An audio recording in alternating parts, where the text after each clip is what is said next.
Welcome to Best Primary Mathematics channel. Today I would like to present about equivalent fractions. Equivalent fractions means two or more fractions that represent same parts of the whole. Example 1 by 2, 2 by 4, 3 by 6. One more example 5 by 10, 10 by 20. We can find the equivalent fractions in two methods, division method and multiplication method. But multiplication method is a very easy method. How to find out the equivalent fractions from the given number by multiplication method.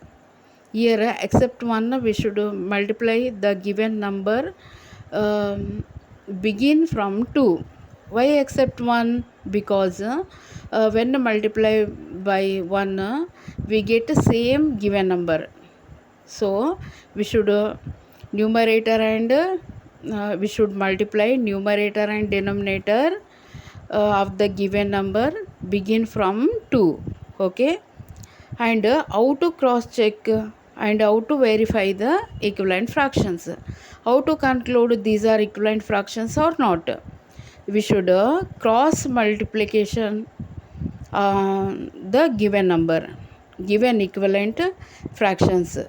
Okay, when you cross multiply the given equivalent fractions, if you get same product, those are equivalent fractions. For example 5 by 10, 10 by 20. Here 25 is 100, 10 times 100. So these are equivalent fractions.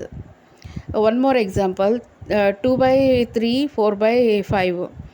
If you cross multiply 5 to the 10, 4 3 is 12. So these are not equivalent fractions.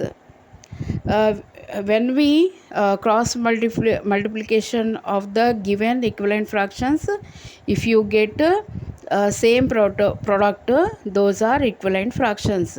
Okay, like this we should conclude and find out the equivalent fractions. Okay, thank you.